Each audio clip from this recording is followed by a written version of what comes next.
జై శ్రీమన్నారాయణ. భగవద్బంధులారా, ఈరోజు మంచి విషయం. శ్రీఫలం అంటే ఏమిటి? ఆ ఫలం యొక్క విశేషం ఏంటో కూడా తెలుసుకుందాము. శ్రీఫలము అంటే మారేడు కాయండి. ఇది ఎంతో విశేషమైన ఫలము. చాగంటి వారు తమ నోటి వెంట పువ్వు లేకుండా పూసే కాయ ఇది ఒక్కటే అని చెప్పారండి. ఈ కాయ లోపలి గుజ్జు తీసేసి విభూది పోసి దేవుడు మందిరంలో పెట్టుకొని ప్రతినిత్యము ఆ విభూదిని ధారణ చేస్తూ ఉంటారు కొందరు పండితులు వారి ఇండ్లలో. ఇది ఎంతో విశేషము.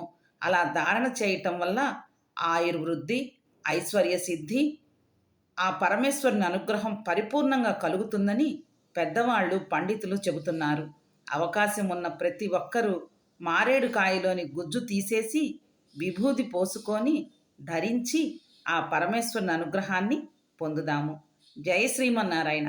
వీడియోస్ నచ్చితే లైక్ చేసి సబ్స్క్రైబ్ చేసుకొని సపోర్ట్ చేయండి.